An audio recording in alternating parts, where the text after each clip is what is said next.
Welcome to Camp Chaos, where we celebrate the wild ride of modern womanhood. Join us as we dish on motherhood, life's ups and downs, and all things pop culture that we know you want to talk about. With special guests and expert insights, we're here to empower you through the chaos of everyday life. Consider this your ultimate escape from the hustle and bustle. And as always, parental guidance suggested. Camp is now in session. Mother, mental health advocate, podcast host, influencer, Nina, welcome to Camp Chaos. Thank you so much. I love this chaos. I was just telling the girls, I love that their podcast is called Camp Chaos because we were all 5 minutes late and my life is chaotic. I was just telling my nanny, I'm like, can you please take the 3-year-old upstairs? Like anywhere, just don't let me hear the child. No, chaos is the theme every day. Yeah. Chaos truly is like the theme of this podcast, but we're so excited to talk to you about so many different things. But I think for me, most importantly, you are such an advocate for mental health, but specifically maternal mental health. And I really think that that is a subject that's just not talked about enough. One, because it's really, really scary for moms to admit that. And also, we're in postpartum trying to deal with a new baby and all these things. You're not even thinking about yourself. So I really want to get into that with you. But I think we need to take a step back and kind of learn more about your history and how you got here. So just to start the mental health conversation, when do you feel like mental health struggles and anxiety first appeared in your life? It's funny because I was thinking about that. I saw that question and I was like, God, the first time I actually knew what the term anxiety meant, I was 18 years old and I had, now looking back on it, a panic attack. And it was after, this is so cliche. It was after my high school boyfriend and I of 3 years, we broke up and he cheated on me. And it was like my life was ending, I was 18 and I remember feeling like I couldn't breathe. I couldn't take a breath. I was panicking. I was crying. I didn't know what to do. And my mom was like, go to the doctor. So I drive myself to the clinic and I was like, I can't breathe. Am I sick? And he's like, you need to breathe into a paper bag. You have anxiety. And that was the first time I ever heard about anxiety. And I'm a millennial and I feel like growing up, mental health was not, we didn't talk about that, right? No, it was so taboo, I feel like. But now, knowing what I know now, so just to back it up even further, I am a refugee of war and I came to America in 1998. And as I talk to my therapist about all of my anxiety, I have pretty intense anxiety and trauma. I have gone through big T trauma and little T trauma. I lived through war. What can I ask, Nina? Where were you from? Bosnia. Wow. So Eastern Europe, the former Yugoslavia. A lot of people don't know where that is, but if you know where Italy is, it is across the Adriatic Sea. So it's right next to Italy across the sea. So I was born there and my parents separated, divorced. I lived in a refugee camp. So knowing all that now, right? I probably had anxiety my whole life, but I didn't know what it was, what it felt like until a doctor said, breathe into a paper bag. You have anxiety. I was like, what the fuck? What is breathing into a paper bag going to do for me? That's the first time I heard about it.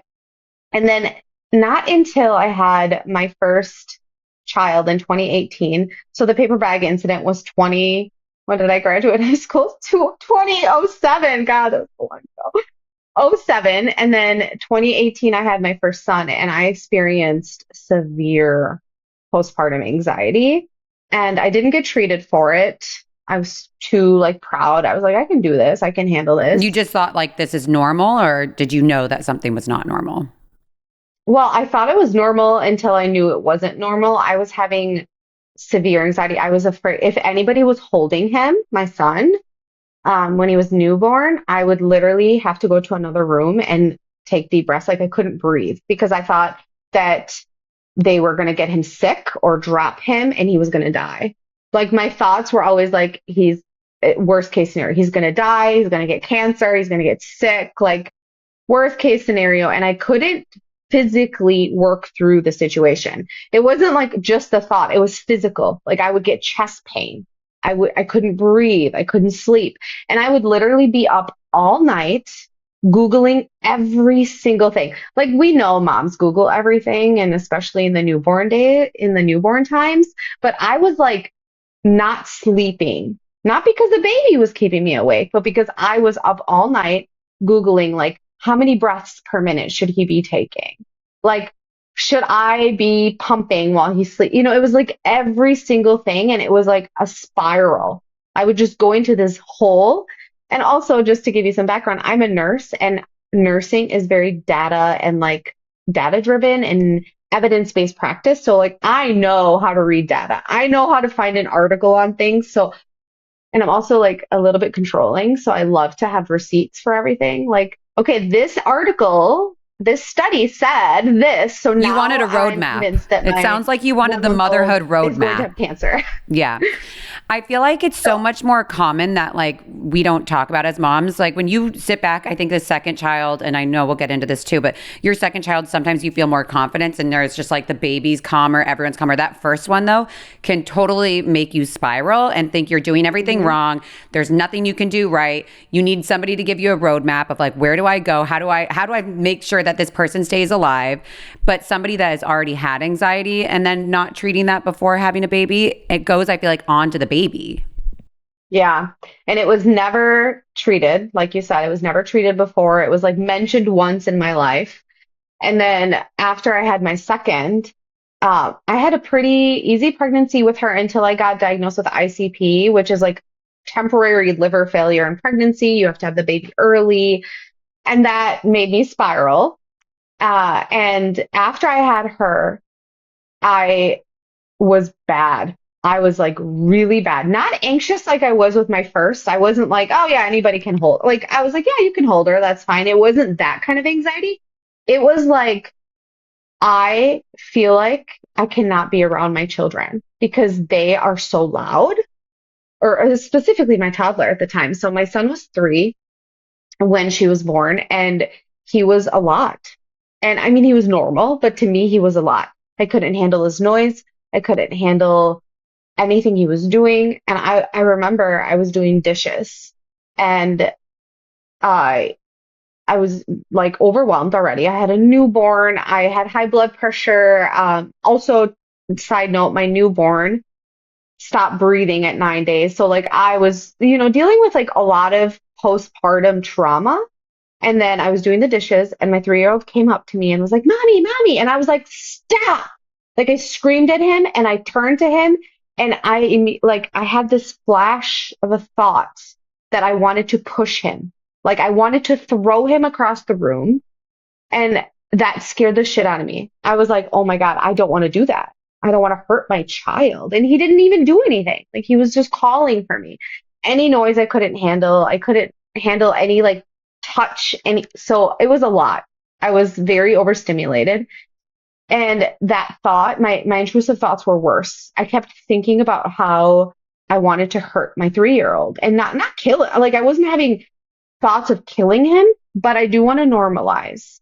I did a lot of research on intrusive thoughts because now we all know that I'm crazy and research everything, but I did a lot of research on it, and intrusive thoughts in motherhood are extremely common. I think like 90+% of women have intrusive thoughts after having kids. And it is extremely common. Over 50% of women have thoughts of actually killing their children without intent. Like I had one of my best friends tell me when she had her baby that she pictured herself taking her baby and walking off of the roof of her house with the baby. And she's like, I would never do that. I love my baby. But it's I don't coming want to into die. her mind. I don't want my baby to die. But those thoughts are very, very common. So first of all, I want to normalize that.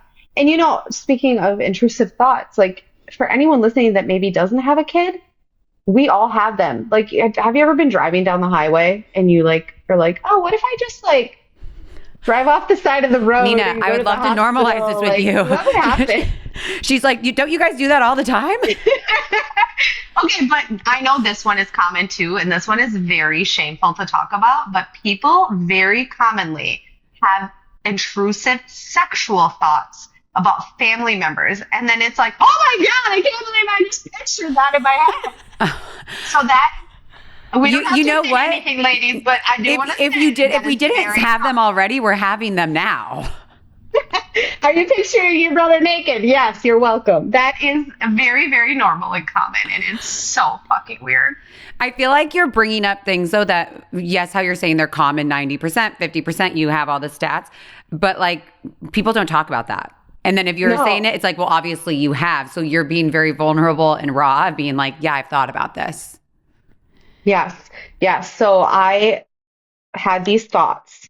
I went and I was like, I need to go. I need help. Like, I'm losing my mind. I've never had thoughts like this. And then I was having active chest pain every single day. And being a nurse, I was like, I'm having a heart attack. Like, I'm probably having a heart attack. I should go get seen. Turns out it was just like having a constant panic attack. And I went in to my 6 week checkup and I was like, the poor nurse, the girl that like checks you in, not the actual nurse or doctor. They just like give you a survey and she's like, okay, here's your mental health survey. And she's like, how are you doing? And I was like, I'm not okay. I'm not okay. I literally just looked at her. I was like, I'm not okay. I'm not well. Please don't put me away. But like, I need help. And she didn't know what to do. She was like, oh, okay. Let me get the doctor. And I was like, well, no, it's not that serious. But like, I definitely want to talk about mental health today. And had I not had those intrusive thoughts about hurting my son, I don't know if I ever would have asked for help.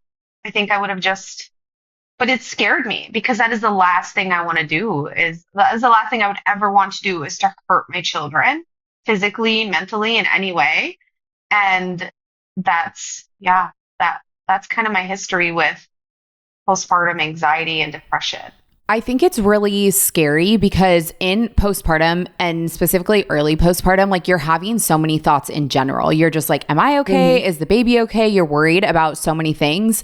But to recognize that you're having intrusive thoughts and that they're a problem, I think is a really big deal. And it's a really big deal to admit that. Did you tell your husband or did you tell anybody before you went to the doctor? Or did you just go to the doctor, go to your OB? Like, what do women do when they're in that situation of like, okay, I'm having intrusive, how do I fix this? hmm Yeah, at first I felt like a lot of shame because people make motherhood seem so pretty. They make it seem like so easy and simple, and you have this beautiful kid, you should be thankful. And I struggled with secondary infertility, and I had a miscarriage, and so I was like, I should be thankful. Like I shouldn't be thinking like this. So I felt a lot of shame towards myself for feeling like this and not being able to get through it.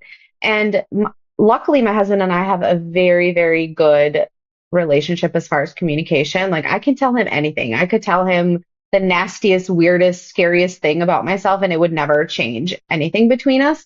So I did tell him, I said, I'm having some weird thoughts. Like, I want to hurt our son. I'm going to ask for help. I'm ready. I knew going into this appointment that I was open to starting on medications. I just didn't know. I was like, because you hear about postpartum depression, you hear about postpartum anxiety, but for me, I didn't feel anxious like I did with my first. Like I wasn't nervous. I didn't feel sad. I was like happy. I was like, I'm so happy. I love my kids. Like I'm not sad. What am I feeling? Like, what is this feeling? Why am I angry? Why am I irritable? I asked my doctor, I'm like, I don't feel sad. I don't feel depressed. So it's hard for me to say, like, I'm sad. I'm mopey. I'm not. Like, I have energy. I want to go do stuff. So I was actually diagnosed with postpartum mood disorder and rage.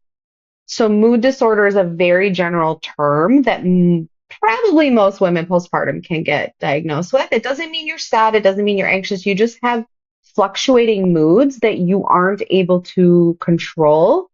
And actually, one of the main signs of depression that isn't really talked about or most people don't know is irritability and rage. It's not So I have a necessarily mood disorder. sadness. So, I mean, yeah, been there. So we have mood disorders.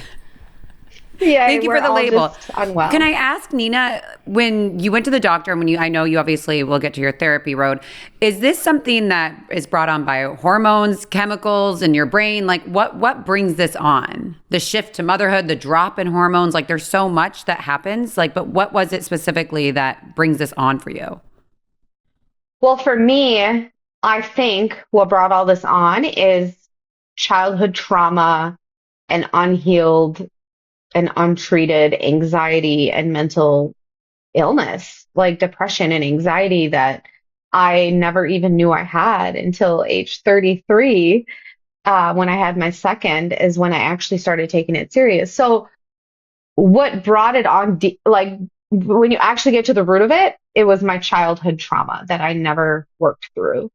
In those moments, what brought it on like surface level for me was being overstimulated and not able to cope with situations that should feel simple because when you have fluctuating hormones, you're not sleeping, you have a new human in the house, you're trying to raise good humans, like you're doing all these things. That's all surface level. You're trying to do all those things at like 8 out of 10 level, right? You're not at zero. You know, people say, I went from 0 to 100. You never go from 0 to 100. Moms typically hover between like 5 and 8, especially in the early years. And I went from like 8 to 10 very quickly because I didn't have coping mechanisms for myself, physically or mentally. So physically, when you are not taught or aren't aware of what your body is doing in big feelings, you're not able to regulate your body. Like to me, growing up, any emotion was shut down. You're sad. Oh, stop being sad. You have nothing to be sad about. So then I don't have time to process sadness. So then when sadness comes up later in life, I'm like, I don't want to feel this. I don't know where to feel it. I don't know what to do with it. And with anger, right? With anger, like growing up, we weren't allowed to be angry. We weren't allowed to have feelings. It was like, stop. You're just a kid. You can't feel that. You have nothing to be mad about.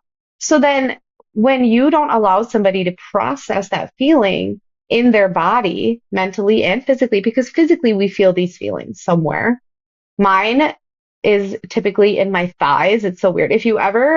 I don't know if you've been to therapy, but my therapist did this thing with me. She's like, when you have a feeling, pause and try to see where you feel it in your body. And for me, I always carry my tension in my thighs and my butt cheeks. Like I notice I'm like clenching.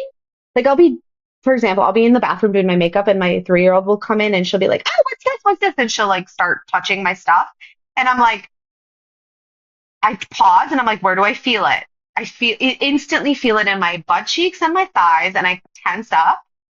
And that pause that I give myself helps me just like relax those muscles. And I'm like, okay, you're feeling irritated right now. But I didn't have any of those tools. I didn't know where to feel it. I didn't know what to do with it. The holiday season is tough on skin. Cold weather, stuffy indoor heating, nonstop festivities. We are eating and drinking whatever we want. And let me tell you, it is showing in my skin.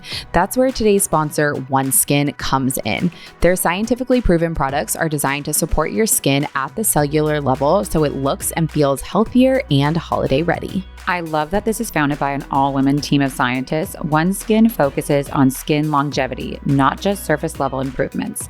It's all thanks to their proprietary OS1 peptide, the first of its kind to switch off the cells that cause skin to become more vulnerable. And don't just take my word for it, OneSkin has over 6,300 5-star reviews, guys. That's for their moisturizer, cleanser, sunscreens, and honestly, you can add 2 more because Taylor and I have tried it and we are obsessed. Skincare is one of the best gifts you can give during the holidays. Everybody needs it and we need it all year around. So for a limited time, try OneSkin for 15% off using code CAMPCHAOS when you check out at oneskin.co. This holiday season, invest in your skin's long-term health because healthy skin is a gift. I feel like I think that's common. As moms, I think it's so much different after you have a kid and you think of what you're going to do differently to raise your child. But you think back of your childhood, and I think I had a beautiful one. And I still think, oh gosh, how were you? And I'm not that parent now where it's like we're gentle parenting and how does that make you feel? But like it's okay to be upset. It's okay to have these big emotions.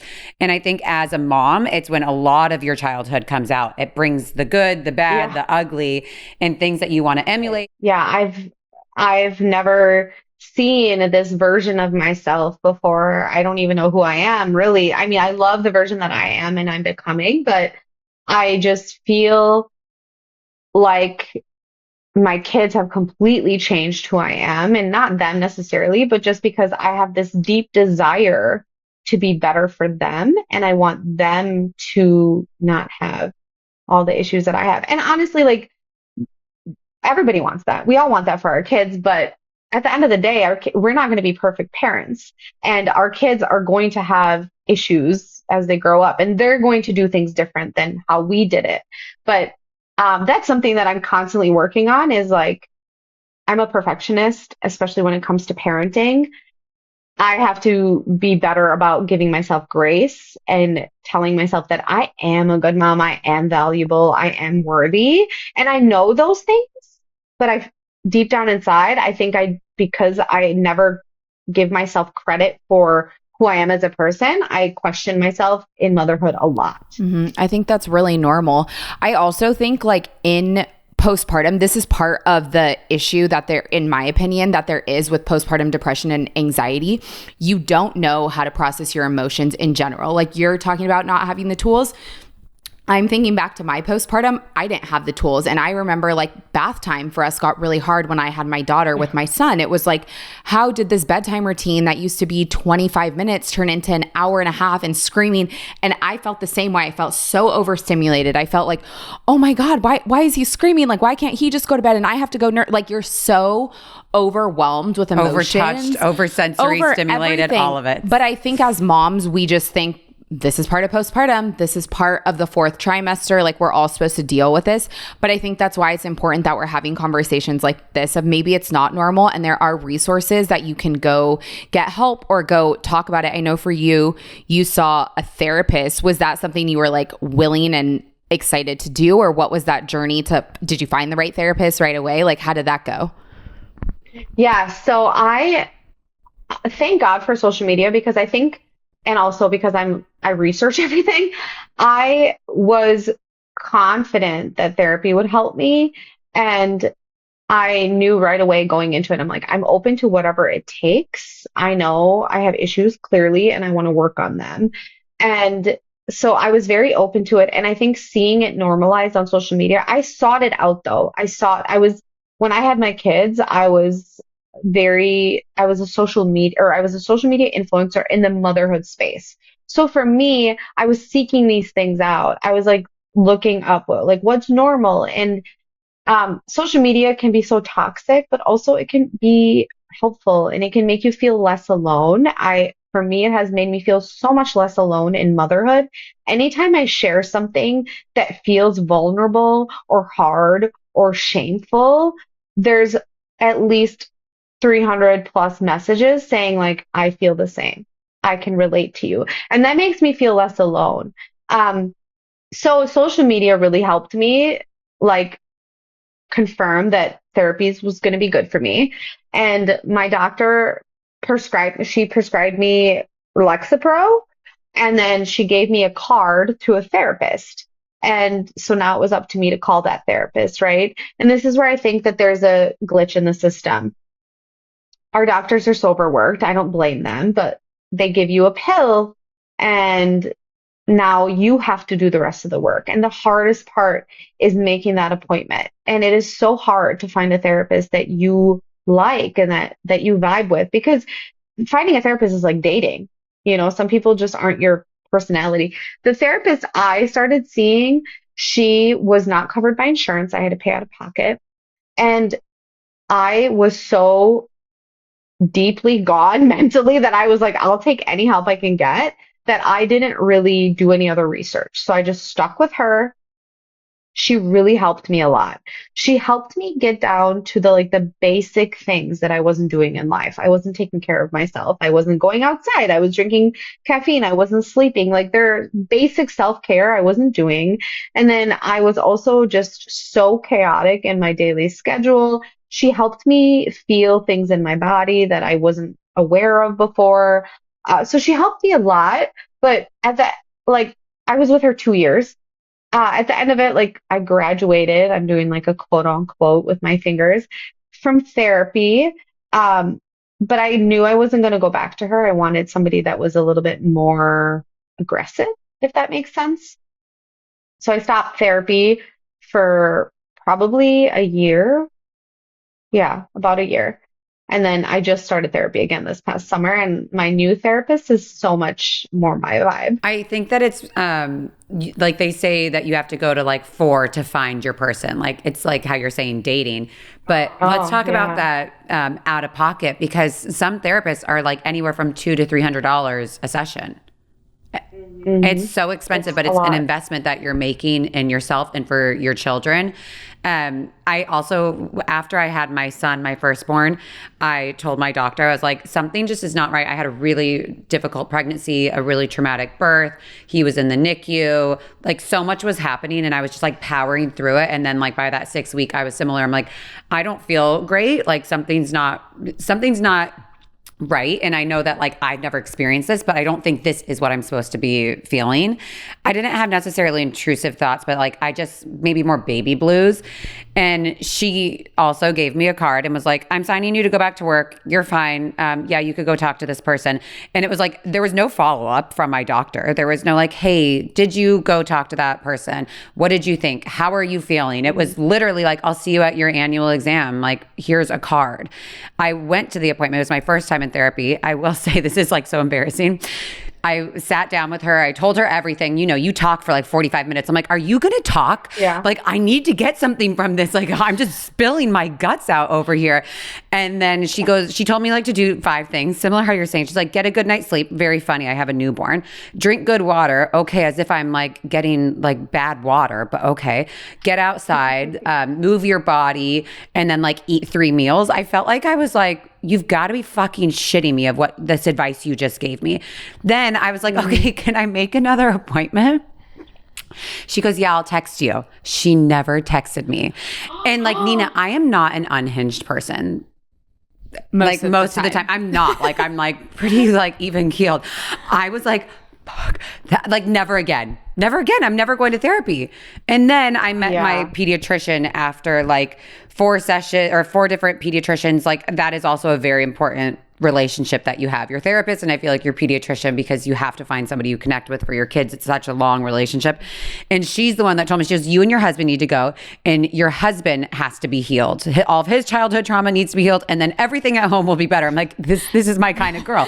But Exactly right. I do find it so funny that like these doctors and these therapists that we rely so heavily on, you really need to be the one that's in control and seeking out to get help for yourself.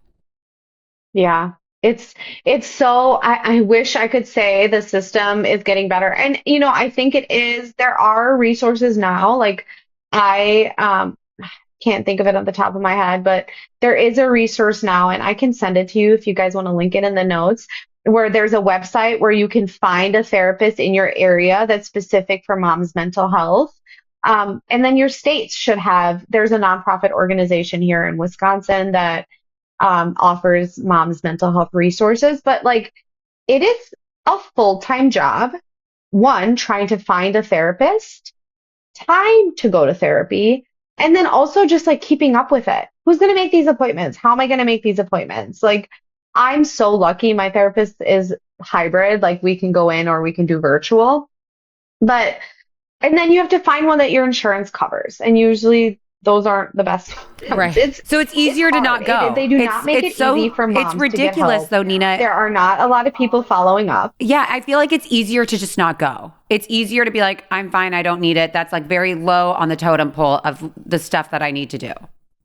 And it shouldn't And then be. honestly, like, first of all, 1 in 8 women have postpartum depression and mood disorder. So that's a lot.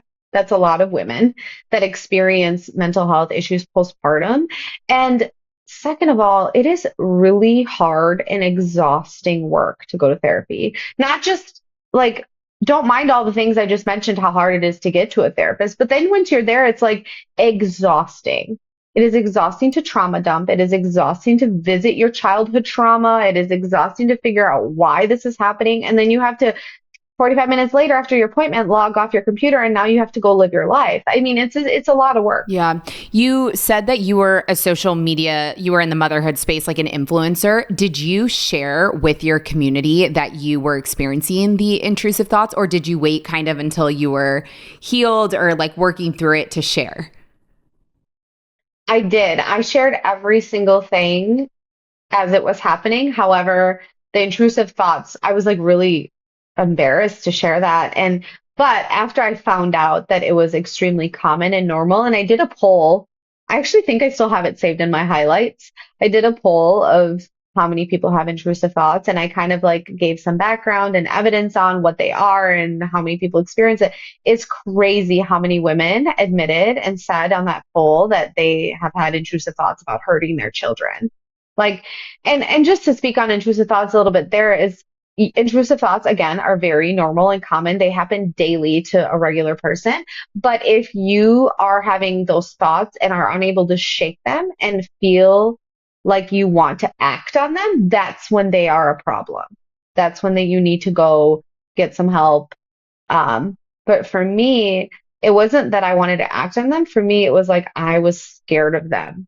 They were scaring me. Right. I would think it's almost twofold, right? You're scared that they're happening, but even though you know you're not going to act on them or anything like that, but I would also be afraid to admit it, not even because of the judgment maybe that I would receive, but I feel like I'm like, oh, is CPS going to come to my house if I say this out loud, you know? And so I think it's so brave of you though to share that with your social media community, because I would imagine that that's when even more moms latched onto you, because they're like, finally, this is someone who's saying what so many of us have been feeling, but we're too afraid to say it for many reasons. Because I would be like, am I going to get in trouble for saying this? Are they going to take my kids away? Yeah. Yeah.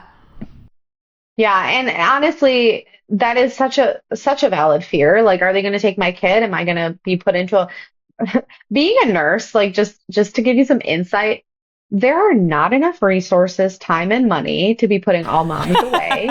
Honestly, people that should be getting put away aren't getting put away. There's not enough hospital beds for all the moms. I worked in an ER, and like you had to be like basically trying to do the worst thing possible it's such a legal thing. They can't legally, I'm not trying to say like you will never get put away, but like you have to be far gone for the government to be like, okay, we have maybe enough money to put her away. The government's finally stepping in. It's sad.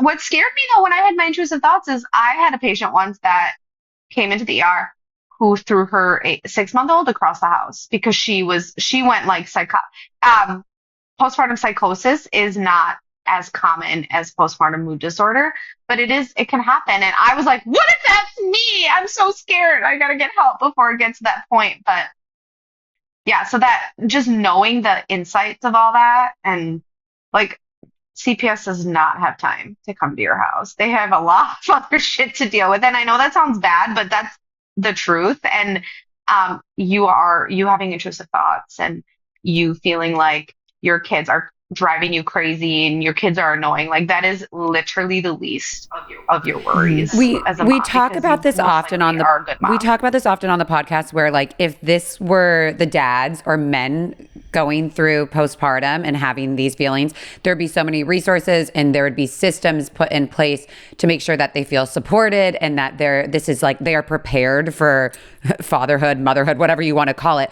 But it's like women, I feel like, are just so often expected to rally, put your big boy pants on. My husband fractured his elbow over the weekend, and I'm like, you are getting no sympathy from me, because I got no sympathy when I had a fractured foot and delivered a baby and hemorrhaged and tore in 4 places. Like I was looked at of like, okay, go, you have another toddler. Like you were just expected as women to like pick up and carry on through life, where men, I feel like if this was a man's issue, it would have so many better processes put in place to make sure that they are cared for and loved and supported.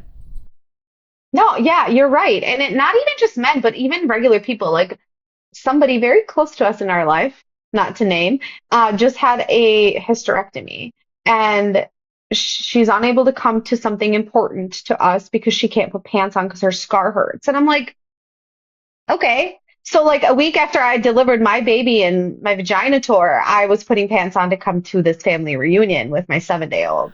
Yeah, right. I just think it's like moms are just not, it's like you're supposed to just be good. You're supposed to just do it. I feel like I would imagine after, you went through therapy and stuff, you had to kind of put up some boundaries, maybe even like with the kids and motherhood. Are there some boundaries that you have started implementing that have been helpful Give us the to tips. you? Yeah. What boundaries Or do we need just, to put up, Nina? How you like calm yourself in these situations, because being a mom to two is very overstimulating. I don't know, how old are your kids? 6 and 3. Okay, yeah. So ours are 3 and 1, but like we're in a very overstimulating phase, and you need to like have Touched some out, boundaries, tapped out, everything. sensoried out. Yeah. So what have you learned that has like been helpful to you?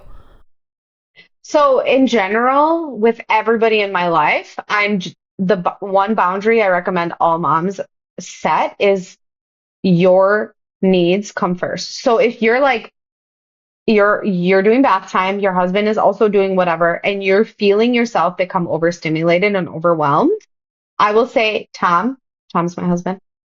I'm feeling very overwhelmed right now. I need you to step in. And he will step in, and I will just go take a break. And I will say to my kids, like, mommy needs a timeout. I'm having a really hard time. It is too loud in here. My body is getting really hot. And I don't want to yell at you. I will say that to my kids too, because I'm a yeller. And I will say, I really don't want to yell at you. I need to go take a break. My body needs a break. And not only are you taking a break and like giving yourself that grace because you deserve it 1000%, you're also teaching your children and your husband that you are worthy of a break. You are worthy of mental health. And you're also teaching your children in the future, when they're having a hard time, they're going to say to their partner who they marry, hey, this is getting heated. I'm not feeling well. I'm going to go take a break. That's what we want. That's what everybody wants in a partner. I was not right? taught that when I was little. Were you taught that? No. No. Not taught that. Not taught to like, I need a couple minutes. I need to step away. Take a break. You get to go sit in a timeout and deal and cry about it by yourself. Whereas like my kids, when they are having a hard time, like my 6-year-old, sometimes it's so hard for me to like understand, why are you having a hard time? You're 6. Like you should be out of this like tantrumy phase. He'll come home from school and just lose his shit. He'll be crying and screaming and kicking. And I'm like, oh my God. So last night he was having a really hard time, and my husband was getting worked up about it. And we go back and forth. Like I get worked up. He gets worked up. We take turns. We take turns on overstimulated and worked up, right? Yeah. I mean, a screaming 6 child is overstimulating to anybody. So he's screaming and crying. And instead of like negotiating with him, my husband was like, if you don't stop crying, I'm like, he can't hear you. Because when you are overstimulated, you don't hear anything. You're not going to be able to negotiate or hear people's advice. So I took my 6-year-old and I said, I'm here. Mommy's here. I got you. And that's all I said. I just held him and I said, I got you. And he calmed down instantly. And his breathing slowed down. And that's what we want to teach our kids. And if we can't do that for ourselves, then how do we expect our children to do it? So that's the number one tip I have is give yourself a timeout if you need to. And that even with your in-laws, they send you a text message or they're like crossing boundaries, and because, they're notorious for that. My mom, my mother-in-law, they're all like, none of them are perfect.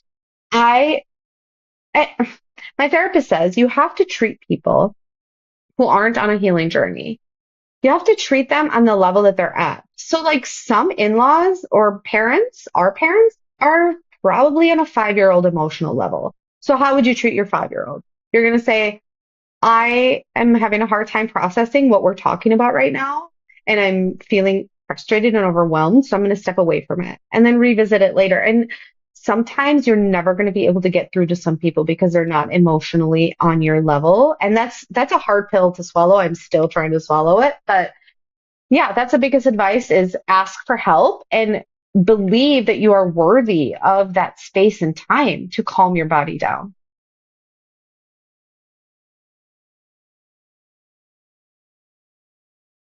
I just want to know, like, your husband seems so understanding about the whole thing.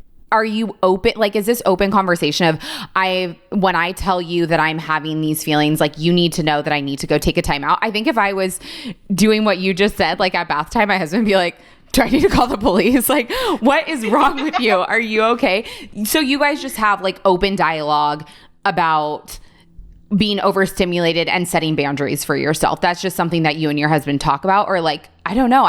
That's so interesting to me, and I want to start very doing mature. that. Yeah, but I feel like my husband would be like, "What the fuck are you I feel like it's very emotionally Very demure. mature for both of you to be on that level of like, yes, I got you. Yeah, so we weren't always like that. I think that I'm very open about my communication. I'm an open book. I trauma dump. Like we can have coffee together and you'll know my whole life. So I'm very open. My husband is not necessarily that way, but he's also very receptive. So he's not open, but he's receptive and he's kind of a passive guy. Like he'll do what I'll be like, this is what we need to do with our children. This is how we're going to parent. And he'll be like, okay, he'll do it. And I'm very blessed and lucky. However, it took a lot of communication. So we're in therapy together and I cannot recommend that enough, but it is super hard to be to parent with someone that you're not on the same page with and maybe that doesn't understand what you're going through. So my husband, I'm very open with him. We'll be sitting in bed and I'll say, I don't like when I yell at the kids. And I feel like my body gets really tense and overwhelmed with the noise.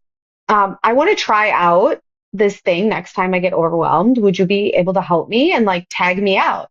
What if like, and then to give an example, say, the other night at bath time, I was feeling really overwhelmed and I didn't know how to communicate that. And I was getting really angry at the kids. Next time I feel that, do you think I could ask you to tag me out so I can just take some deep breaths? I think when you come into it like that, vulnerable and like make it a plan, because men are very logical creatures. They need like a plan, they need an outcome, and it needs to just make sense. Like they just need it to make sense. Women are more emotional. I'm very emotional. Like I want my husband to be like, oh, I see that you feel, but he'll never say that. He'll just say, I see the facts. I see the scenario. Like what feelings? He doesn't see the feelings. So I tell him, I literally say like, I need this for me. Otherwise I will lose it on the kids and then I'll escalate and then we'll get in a fight. Because if I escalate with the kids, I will 9.9 out of 10 will get in a fight with my husband because I will feel like he's not helping or stepping in, but he doesn't know that I need help until it's too late. So then I communicate that with him beforehand. Hey, we have soccer practice tonight and I have a lot to do for work. I'm feeling overwhelmed. Can you take Dom to soccer practice or can we go to soccer practice together and I'll sit in the car and, we can tag out and I ask for what I need. And I know that sounds crazy, but I think the thing with men is they don't know. They literally don't know unless you ask and tell. And they are very task-oriented creatures. If you give them a task, say, hey, when I say this, can you do this? I bet you they'll do it. Yeah, I think that we as women complicate it to your point of like we just expect them to know and then we get really frustrated when they don't offer or when they don't step in and they can't tell like, oh, I sense that you're this, so let me do this for you. Oh yeah, no. And then you also get just really irritated that you have to ask for these very simple things. Like how do you not just know that this needs to be done? That like when I'm upstairs doing all the kids, like can't you put the dishes or like and just very small the things. Mental load. Yeah, but I think to your point earlier, it's like you have to meet your husband almost and like talk to him as if like they're children in a way of like, I need you to do this. Here's where we are going at this. Yeah. Yeah. I think just being I just said that to my therapist yesterday. We had therapy yesterday and I said, sometimes I wish I didn't have to ask. Why can't he? Like, I leaned into him at the pumpkin patch the other day because we had a fight earlier and I leaned into him and I just wanted him to put his arm around me. And he didn't. And I was like, fuck you. I didn't say that, but in my head, I'm like, fuck you. Like, why can't you cuddle me? This is my olive branch. Our therapist is like, devil's advocate. She's like, well, how was he supposed to know? I'm like, well, sometimes I don't want to ask. Like, read the fucking room. Yeah. Read the room, Tim. What was his name? Tom. Oh my God. I felt like I just went to therapy with you, Nina. Like, I feel like, I've got a list of things to do. I know, but I think you're just so, I see why so many people are connecting with you. You are so raw and unfiltered and like vulnerable. And especially in the motherhood space, like we couldn't ask for more. We have moms cling to this shit. We're like, tell us more. And then when are you available to sit down with me and my husband next? But before we go, just tell everybody where they can find you and continue to connect with you. Yeah, no, thank you guys so much for having me. I love talking about mental health and motherhood and relationships. I think it's it's so important to be vulnerable and help women feel less alone and understand why this is also chaotic. So thank you for having me. You guys can find me at Balkanina, Balkanina, on Instagram. And then I also have a podcast called Mama Knows podcast. And I spend a lot of time over there talking about all these things in depth. We love it. Amazing. Nina, thank you so much for being here Nina. with us. This is great. Thank you, guys. So grateful. Thanks for tuning in to Camp Chaos. We hope you enjoyed today's episode. If you liked what you heard, don't forget to subscribe, rate, and review our show. Connect with us on social media at Camp Chaos Podcast. Until next time, campers.